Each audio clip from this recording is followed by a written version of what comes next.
салом бинандагони азиз, барномаи ахбори озодиро бо хабарҳои тоҷикистону ҷаҳон тақдими шумо мекунем. имрӯз 31 март аст ва дар нашри нави барнома ин гузоришҳоро дорем. рақобати ду бозор, ярмаркаи ҷойҳои корӣ ба назди мардикорбозори душанбе кӯчид, аммо мардикорон ба он бо эҳтиёт баҳо медиҳанд. шароити мустаъд фоид боша хай мешавад, ба 10,000 ба 1,500 киё кор мекунад дар Тоҷикистон. маҳбусони собиқ аксарият аз бекорӣ ва сарсониву бехонагӣ азият мекашанд, аммо бархе ба чунин тақдир тан надода муваффақ шудаанд. сезонҳои нағз мешад, як маблағи муайян мешад аз тарафи корхонаҳомо, аз сехҳомо, ҳамин қисм ҳамин вайҳоя мекунем. ва нӯшокиҳои рангину хӯрокҳои тезтайёр зарар доранд. табибони тоҷик истеъмоли ғизои дуруст дар моҳи рамазонро зарур медонанд. оби тару тоза бо як қошуқча асал марҳамат, нӯшидани шираи меваҳо марҳамат. шурӯъ мекунем аз як хабар дар бораи муҳоҷирон. додгоҳе дар Самара қарори ихроҷи 4 шаҳрванди Тоҷикистонро аз Русия бекор кард. онҳо рӯзи 16 март барои будубоши ғайриқонунӣ дастгир ва ҷарима шуданд. муҳоҷирон мегӯянд иҷозаи кор доштанд ва барои идомаи будубоши расмӣ бояд аз марз мегузаштанд, вале дар роҳ дастгир шуданд. ба нақли мусоҳибони мо онҳоро ба боздоштгоҳи муваққатии Самара бурданд ва бояд депорт мекарданд. муҳаммадҷон собиров ҳомии ҳуқуқи муҳоҷирон аз қарори додгоҳ шикоят кард ва 29 март қарор бекор ва муҳоҷирон озод шуданд. собиров гуфт боздошти муҳоҷирон ғайриқонунӣ буд. солҳои ахир садҳо ҳазор муҳоҷири тоҷик бо баҳонаҳои гуногун аз Русия ронда шуданд. танҳо шумораи андаке тавонистанд исбот кунанд ки қоидашиканӣ ё гуноҳе накардаанд. дар зимн муҳоҷират мавзӯи аслии баҳс дар нашри нави барномаи гапи озод аст. ин ҳафта ҳамкорони мо масъалаи муҳоҷирати кории занони тоҷик ба Русияро ба баррасӣ гирифтаанд. саволи асосӣ дар барнома ин буд ки сабаби муҳоҷирати занони тоҷик чӣ аст ва паёмадҳои ин барои оила ва ояндаи миллат чӣ хоҳад буд. порае аз барномаро ҳоло ҳамроҳ мебинем. миллат тамбал шудааст, яъне ки ҳамин муҳоҷирони корӣ дар Тоҷикистон аллакай ҳамин миллатро тамбал карданд. яъне ҳама интизори пули муҳоҷир ҳастанд. хел ӯ пула ба даст меорад, гушна аст, ташна аст, дорад надорад, барои падару модар, хеш табор, зан, фарзанд фарқе надорад. фақат мехоҳанд ки пул. خانم آینه نظر و شما با این حرفای کریم جان راضی هستید؟ یعنی واقعا این تنبلی است، این ناچاری است، چی است این علتش؟ یعنی که گپ در سر اون است که جامعه فرهنگی اویله‌داری رو از دست داد در خود تاجیکستان. مردم فقط غمی شکم خوردند. مکتب تربیه درست نکرد، اویله تربیه درست نکرد، محیط تربیه درست ندارد. همینا در یک جایگی امروز همون نفرایی که به اونجا میروند هم مفکوره اونها دیگر شد. бинандаи азиз, барномаи гапи озод рӯзи шанбе соати 13 ба вақти душанбе ва соати 11 ба вақти Москав дар ҳамин канали озоди видео, вебсайти озоди.орг ва саҳифаи радиои озодӣ дар фейсбук нашр мешавад. мо барномаро бо мавзӯи бекорӣ ки як сабаби аслии муҳоҷират аст идома медиҳем. дар Тоҷикистон шикоят аз бекорӣ зиёд аст. ахиран мақомот бо ташкили як ярмарка барои ҷойҳои кории холӣ ба корҷӯён садҳо шуғл дар корхонаву сохторҳои давлатиро пешниҳод карданд. вале хабарнигорони озодӣ мегӯянд барои дарёфти ҷойи кор ба ин ярмарка хоҳишмандони хеле кам омада буданд. мардикороне ҳам ки ҷойи кори аниқ надоранд, аксарият барои ёфтани кор ба ярмарка нарафтанд. чаро? тафсилот дар гузориши мулло Раҷаб Юсуфӣ ва Шаҳлои Абдулло. یکی از مردکار بازارهای دوشنبه همه روزه 10 نفر برای پیدا کردن شغل اینجا می آیند. 100 متر دورتر از مردکار بازار برای خواهشمندان جای کار پیشنهاد کردند. 10 شغل در نیرگاه راغون، شرکت های خصوصی و مقامات دولتی، اما طلبات چندان زیاد نیست. برای شمس‌الدین خالف رانندگی در نیرگاه راغون پیشنهاد شد. 20 روزی کاری بوده است. معاشش خیلی نه، جای خوب همونجا. همه حسابی تعمیراتی همونجا. اکثر کارجویان در اینجا یک سوال دارند. مسئله معاش. شرایط کاری چند ساعت 8 ساعت البته برای 8 ساعت 1170 سومون کم برای همینم مراجعت میکنم کم میگیرم. مسئولین گفتند این معرکه را مخصوص به نزد مردکار بازار آوردند تا این نفران جای کار یابند، اما مردکاران به یارمرک چندان توجه ندارند. برای رو نازنگ میزنی میگم ما کار نمیگیریم، کاردار نمیگیریم. دلاور پیشتر به یارمرکه ها مراجعت کرده است، حالا دیگر نمی رود. تو خیلی خونه در شهر باشه، مقصد جای خوب باشه، مثلا جای خوب چی باشه، شرایط مستعد باشه خیلی میشه. بعد 10,000 با 1,500 کیو کار میکنه در تویشون. ماهانه از اینجا چقدر میابه؟ در ماهانه میغلطه که در 2,000 3,000 میوی. ابیوم شو. عبیدت میته جای خود میته، همه شما میته شرایط سخت بودنی که شرایط کارهای کارخانه دولتی بیکاری یکی از دردهای اساسی جامعه تاجیکستان است که هزاران نفر را مجبور به هجرت می‌کند.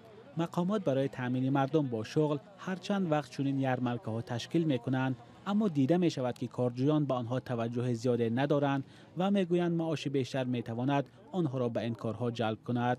مولا رجب یوسفی، شهلای عبدالله، آزادی، دوشنبه. солҳост мақомот бо ташкили ярмарка ё бозори кор ба мардум ҷои кор пешниҳод мекунанд, аммо коре ки ҳатто аксар маҳбусони собиқ ҳам онро қабул надоранд, чун мегӯянд пули он ҳатто ба роҳгиро намерасад. ҳар сол садҳо нафар маҳбус баъди раҳо шудан аз зиндон наметавонанд ба осонӣ ба зиндагии оддӣ баргарданд.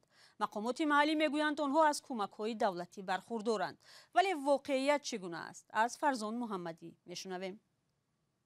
ماده 244 قسم 4 248 قسم 2 249 قسم 1 2 جمشید ستاروی 31 ساله 16 سال حیاتش را در محبس گذرانده و از آوان نورسی تا حال 6 بار زندانی شده است.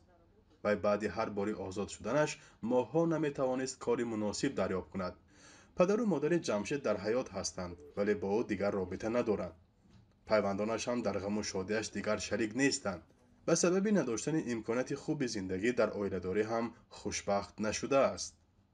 ما قطار شهروند به مدرایمو لیکن هم تو فهمان که محبس پشتگی و سامی پسلیدنی بعد از بومجو و هم استاد. مسئولان سازمان جمعیتی دیار طبق یک تحقیقات معلوم کردند که 20% بی‌سرپناهان محبوسان سابق هستند. Им, конечно, всем нужна психологическая помощь, их направить по пути. البته به آنها یاری روانی لازم است و باید راه نشان داده شود. باید دولت به چنین آدمان کمک رساند و یا حداقل جای برای زیست مهیا سازد.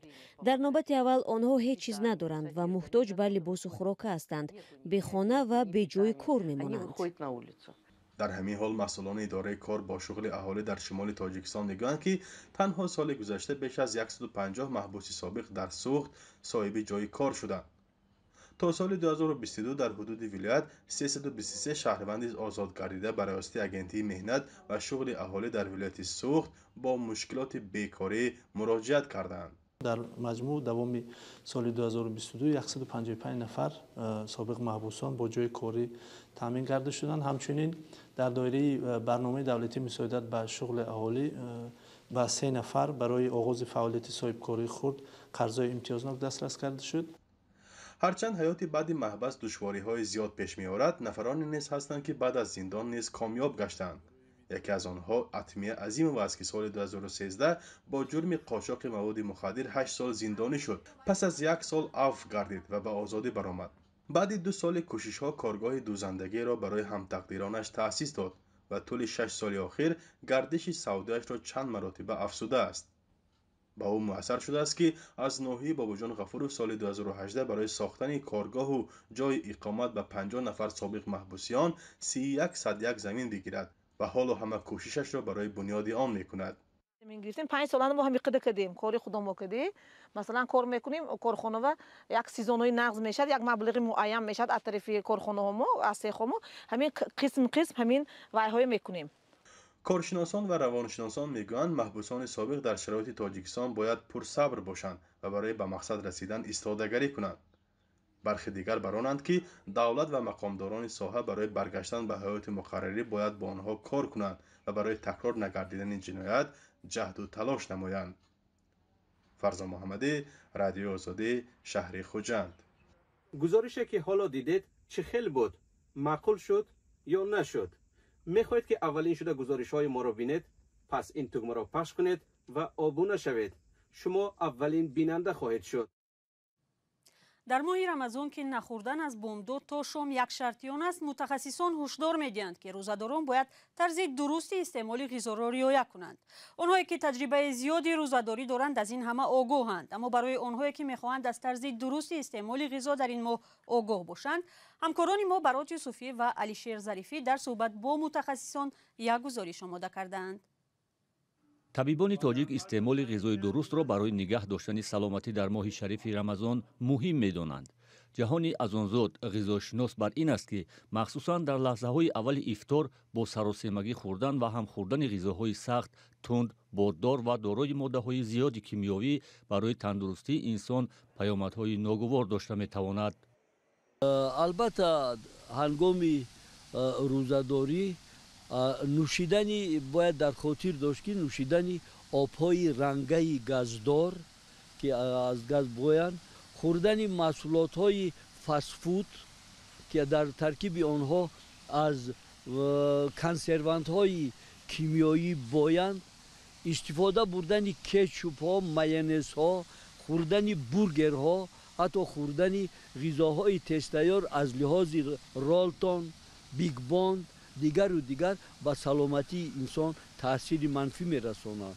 این غذاشناس توصیه می‌دهد که روزداران در افطار بیشتر از غذاهای مائع و میوه و سبزیجات استفاده برند. اگر ما در این ماه با مقدار زیاد چربوها را استعمال کنیم، ما غذاهای سبزیجات را بعضی‌ها نمی‌خواهند خوردن، استعمال نکنیم، فقط غذاهای بیریان، غذاهای شور، غذاهای نمکین، همون بادرینگ‌های شور و پمیدورهای شور بسیار را نقص می‌بینم که میتواند به بیماری‌های رگ‌های خونگرد، به بیماری‌های جگر، غدود زیرمعده که یکی از منبع‌های اساسی سالمی انسان به حساب می‌رود، کسانی شیرینی در این وقت زیاد می‌خورند و میتواند که مقدار گلوکوز در ترکیب خونشان و کسانی که به بیماری دیابت میل دارند، نه اینکه مبتلا میشوند بلکه میل دارند، میتوانند که خروش آن را با وجود بیارند.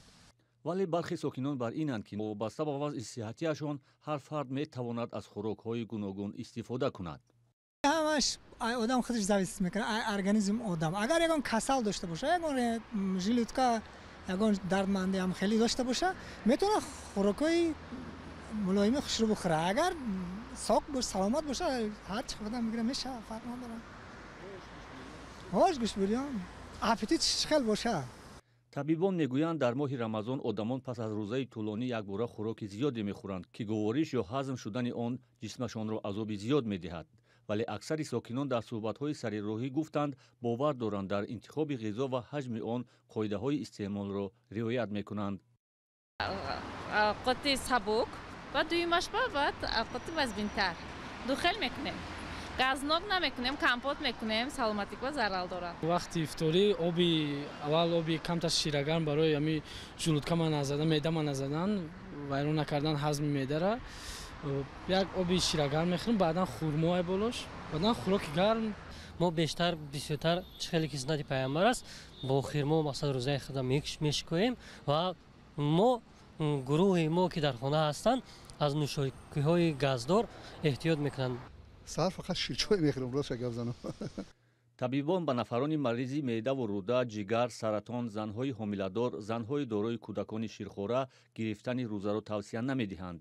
توصیه طبیبان برای استعمال غذای درست در حالی است که شکایت ساکنان از گرانی نرخ محصولات مخصوصا در ماه رمضان بیشتر صدا می‌دهد.